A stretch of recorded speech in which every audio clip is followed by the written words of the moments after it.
Hello, we're going to be doing section 4.3, and we're going to study determinants and inverses. Let's get started. We're going to be talking about the purposes of matrices today. And as you know, there must be uses for everything that we do in math, and matrices are no exception. We're going to be studying something today, those uses. We're going to study codes, and we're also later in the next lesson going to study solving systems of linear equations. Let's get started. Let's do determinants now. A determinant is something you're going to have to use to know how first so that we can do the inverses. And so this is an intermediate step so that we can do the inverses. And so here, let's get started. Let's even investigate what a determinant is. A determinant is a number that's associated with a square matrix. Now, a square matrix is a matrix that's either a 2 by 2 or a 3 by 3 or a 4 by 4. Today, we'll be doing determinants of 2 by 2s and 3 by 3s, but nothing higher than that. The way you know you're being asked to find a determinant is two different ways. First, with that DET, that's just short for determinant, with a capital A. And then next to it, we've got that almost looks like an absolute value of A. And that's a way for us to say determinant. There is not an absolute value for matrices. And so the way we show that is with those up and down lines. That just means determinant. So here is the way we would show to find the determinant with a 2 by 2 matrix. You have been memorizing this for a long time in your formula madness. And all we need to do is we take that AD, we do the diagonal, this AD, A times D, and we subtract the CB. I like to think of it as the downs minus the ups, okay? The downs minus the ups. So let's do some examples. Number 1 asks us to evaluate the determinant of each matrix. And so we're going to just do the downs minus the ups. We're going to take the downs here, we multiply those together, and that's 1. Then we subtract, that's what the formula tells us to do, the up, and that's going to be negative 10. So then that will become a positive, and we'll have 11 for our determinant. Now down here, the number 5 says for us to do what the symbolism indicates. And the symbolism here indicates that we're going to find the determinant.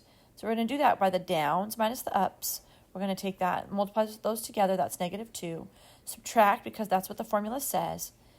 Subtract the negative 4. It becomes a positive. So we're going to have negative 2 plus 4, which will be 2. All right, we've found the determinant of a 2 by 2. Now we're going to do a 3 by 3. We're still going to do the downs minus the ups. We have to do this a little different because where is our downs? We've got this diagonal here, and that's it. What are we going to, when we have other diagonals, but there's only 2 of them in it. So we're going to have to create these diagonals, and we're going to do that by copying the first 2 columns behind the matrix and add the products of the down diagonals and subtract the products of the up diagonals. Let's see what that means. I'm going to take these 2 right here. I'm going to rewrite them on the other end over here. Just watch. We put that on the end down there. All I did is recreate the 2, 5, 5, putting it here, and the 3, negative 1, 6, and the 3, negative 1, 6. I just recreated them, and then I want you to watch. We have some diagonals down. Here's a down, and a down, and a down. And we also have an up. Here, here, and here. We're still going to do the downs minus the ups. Let's do the downs first. The first down I have right here. We multiply those numbers together. 2, 2, and negative 1 become negative 4. Let's do the next diagonal. We're going to multiply together. The coolest thing is I have that 0 right there. So it just wipes out to be 0. So we're going to add these together. The next diagonal is going to be 30 times 4, which is going to be 120. We're going to add it together. Then we're going to subtract all the ups. So here's our ups. We got an up here, here, and here. The first one is right there. We're going to multiply, and that's going to be negative 20. We're going to do the next one here, which with that 0 in there just wipes out to be 0. And we have this one here, which we're going to have 10 times 3 is 30. Oops, let's add. Okay, this all becomes 116 minus 10. So it's going to be 106. Our determinant's 106. Let's do some examples together. Let's do number 9 and 13. If you remember, we had to rewrite this. So we're going to have to reproduce this over here. 2, 2, and 5. To recreate this over here. 0, negative 5, and 5. And now we have our down. Let's do our downs. We have this first down is going to be 10, negative, positive 10. Plus this one. The coolest thing is we have that 0 there, so it's just 0. And the next one is going to be negative 10. Now we're going to subtract all the ups. So let's get another color to show our ups. Up, up, and up. The first up was here. That's going to be positive 25. The next one has a 0 in it. Becomes 0. And then this is another 0. So we have plus another 0. So this all became 0 here. And that became negative 25. My determinant of number 9 is negative 25. Now, if you remember, the symbol here indicates to find the determinant. So we're going to do the same thing. So we need to reproduce these right there. So we're going to have negative 5, negative 1, 1, and 5, 0, negative 2. So here's our downs. Let's do those. We'll have the first one's got a 0 in it. Plus 20. And positive 4. Now we're going to subtract the ups. Up, up, and up. This first up's going to be 0. The second one is going to be 20 and 40. And this third one is going to be negative 20. All right, so this over here is going to be 24. Minus this over here is going to be 20. And 24 minus 20 is 4. All right, we've learned how to find the determinant of a 3 by 3 matrix. We're going to move on to these uses. One way matrices have been used is to quickly encode and decode messages during wartime. Here's a video here that you can watch later. It's about Caesar and his code, the ways he sent messages to his army and how it took hundreds of years to decipher this code. Using just the alphabet and just moving letters down one. So if you wanted to have an A, you would just call it a C. We moved it down a couple, and it just worked for 100 years without anybody knowing. We're going to do something similar to that, but we're going to translate them into numbers. So here's the problem on your homework. I believe it's number 21. And what we're going to do is we will encode a message using matrices. We're going to assign each letter a number, and we're going to do this very straightforward. We're going to use this, where the A is a 1, and B is a 2, and C is a 3, and so forth, all the way to Z equaling 26, but we need some spaces. Your homework question says to write a short message. Yours will be 2 or more words, and put it into a 1 by 2 matrix using that code up there. Mine for class will be this code here. We're going to do math is fun, and we're going to put it into 1 by 2, and I'm showing you how to do yours. You will not pick math is fun. I will. So a 1 by 2 has 2 spaces. I'm going to just put a couple in here so we can have them ready. I'm going to need to do an M and an A first. So I'm going to look up here on the code and find MA. M is 13 and A is 1. So I'm going to put 13 and 1. After M and A, I need a T and an H. So that's the next thing I'm going to do. T and H will go into this one. So I look up here at my code and I find a T and an H, which is right here. So I'll have a 20 and an 8. Now I'm going to have a space and an I. So space is 0 and I is 9. So I'll have 0 and 9. Next I'm going to have an S and an F. I'm sorry, an S and a space. So S is going to be 19 and space is going to be 0. So I'll have a 19 and a 0, and I still have one more left. I'm going to have, no, 2 more actually. I'm going to have that letter F and then the letter U. So I'm going to come over here and make these a little smaller just so I can fit everything in. The letter F is a 6 and the letter U is a 21. So I'll have a 6 and a 21. And then I have something interesting. I only have 1 letter left, and since I need 2 of them, I'm going to just call it a space at the end. So I have an N and a space. N is 14 and space is 0.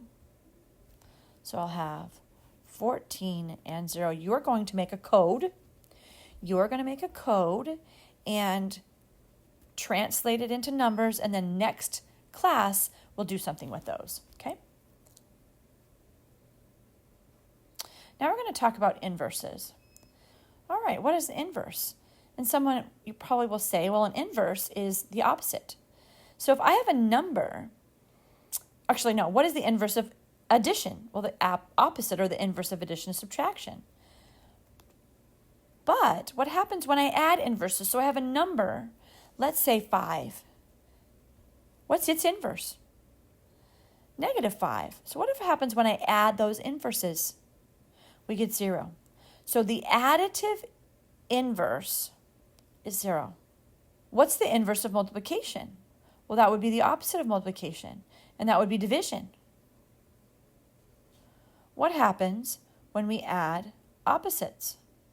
Or we add multiply inverses. What happens when we multiply inverses? Well, if I have an inverse, if I have 5, what's the multiplicative inverse of 5? We said it had to be with something with division. Well, it just so happens that it's 1/5 because we're dividing by 5. What do we call these two things? What do we call those two things, 5 and 1/5? Well, those are reciprocals of each other. What happens if we multiply reciprocals? Well, that's 5 over 1. This reduces to be just plain old 1. Does that always happen? If I have 2/3 and I multiply it by its reciprocal 3 over 2, yeah, those reduce out and I still get 1. So what happens when I multiply inverses? I always get 1. This is how it's going to work with matrices. When I multiply inverses, I will get 1. But what does 1 look like? Let's first talk about what it looks like on our calculator, because you're going to need that later in your calculator also. So the multiplicative inverse button, or the reciprocal button on your calculator, has an X with a little -1 on it. On your graphing calculator, on your TI graphing paper, graphing calculator, it's on the left-hand side.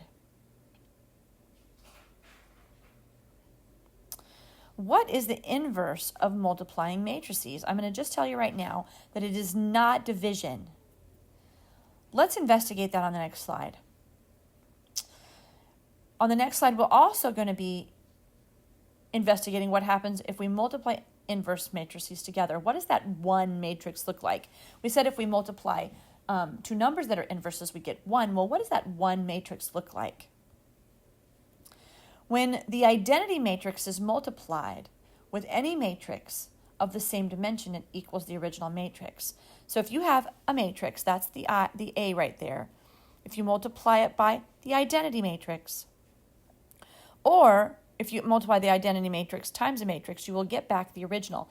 That is like a 5 times 1 getting 5 back, or a 1 times 5 and getting 5 back.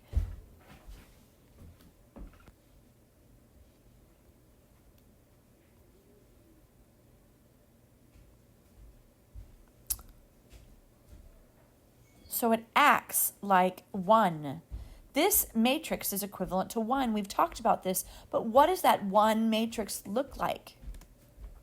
This right here is called the identity matrix. You have seen that identity matrix. You memorized it on your Formula Madness. This is the identity matrix. This means that if you multiply this matrix times any 2 by 2 matrix, you will just get that matrix back again. Here is the 3 by 3 identity matrix. Notice that the diagonal has 1s on it on both of them and 0s for the rest. We're going to find the matrix, the inverse matrix. We're going to use inverse matrices. And I'm just going to let you know again, you cannot divide by a matrix. So we do that by using the inverse.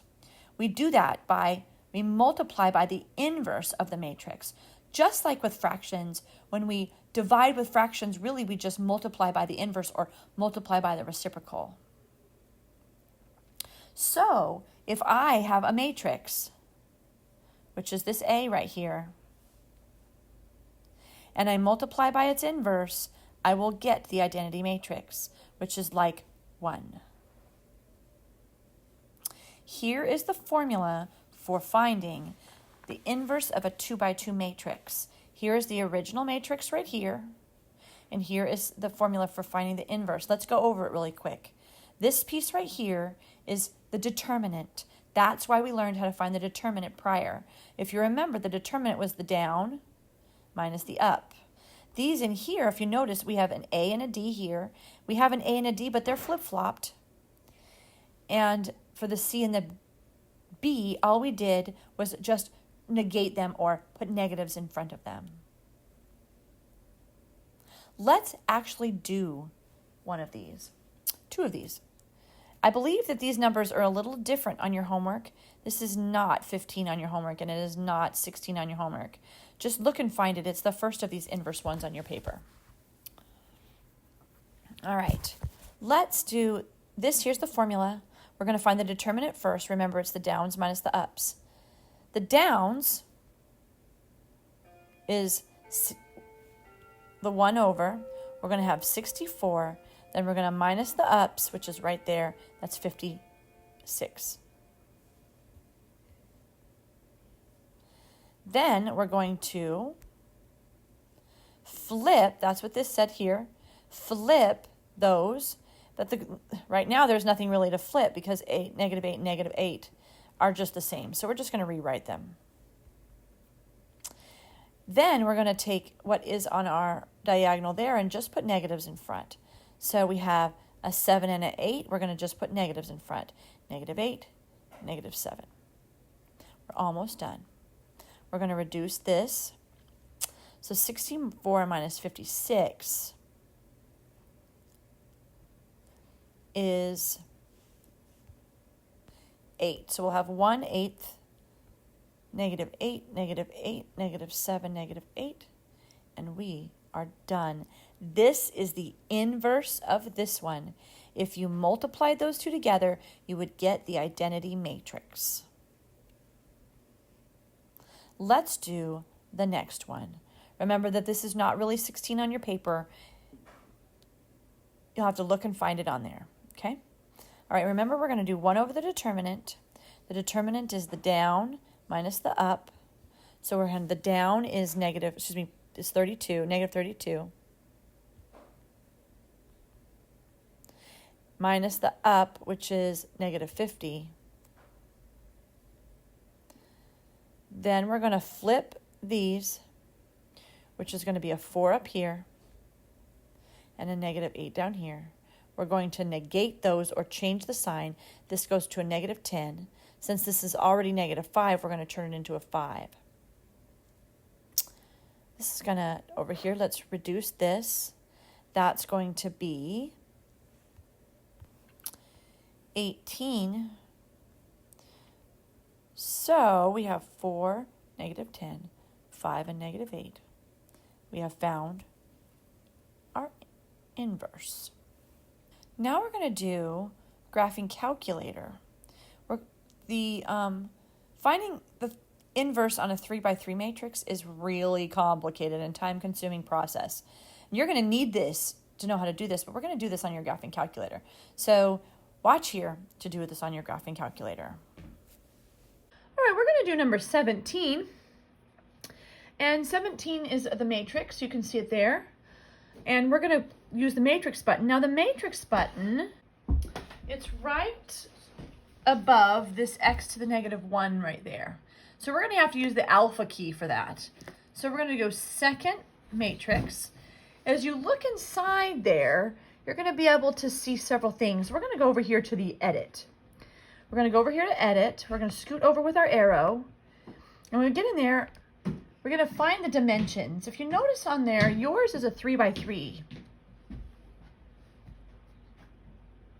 So we're going to type in 3 and then enter and then 3. And when we come down, we're just going to start typing. The first numbers that go across are negative 4, 2, and 1. So we're going to go negative 4, enter, 2, enter, 1, enter, and it just jumps right down for us. So the next ones are 0, negative 1, and 2, 0, enter, negative 1, enter, 2, enter. Then we're going to have the last one is negative 5, 3, and negative 2, negative 5, enter, 3, enter, negative 2. And we're ready. That is matrix A. You need to remember that you have named this matrix A, and it shows that right up here at the top. All right, so we have matrix A. We're going to get out using the quit here. We'll use second quit, and you have been asked to find the inverse. The inverse is going to be used with this x to the negative 1. So we're going to first get in and find that matrix. We're going to go second matrix. This time, we don't want to come over to edit. We actually want to call up A. We sorted a minute ago is the 3x3 matrix. So we're just going to hit enter right now. We have called up the A matrix, and now we're going to just say that we want to have the inverse. So we're going to have the inverse, and when we hit enter, whoa, as you notice, there is a bunch of decimals. We can turn that into a fraction by hitting math. And that fraction there, that means we're going to turn our answer into a fraction. And there they are. For those of you who have this calculator that's like this, we can just scoot over and find the rest of the answers there. You would just write that as your answer. You have found the inverse. If we do that for 18, we're going to come into 18. We'll go second matrix, and we'll come over to edit. You can do this as the B matrix if you wanted to, or you can just come into the A matrix and then just put the numbers right on top. So it already have a 3x3, and we'll just put our numbers in. The 18 is going to be negative 1, negative 5, and negative 4, and I'm just hitting an enter in between each one. Negative 4, 3, and 0, negative 7, 3, and negative 2. And we've edited all. You just make sure you verify that we've done these right. I'm going to go down and just verify here. So we'll get out. We're going to get, I did that with a quit. Now we're going to get into that matrix. We're going to call up that A matrix again. We don't go over to edit. We just come right there. And we click right there for the -1 to the A to the -1, or the inverse of A. I'm going to just turn it into that fraction right away by hitting that. So we can just put it all in one line if you'd like. Hit enter, and there we go. You can scoot over to find all your answers. You'll just write those answers down. All right, this is what we've done so far. We found the determinant and the inverse for 2x2 and 3x3 matrices. The determinants are necessary to find inverses. We will use both of these to solve systems of linear equations and break codes later. You're going to make a code on your assignment, and then on the next lesson, we will be doing systems of equations. I hope this has been helpful. Goodbye.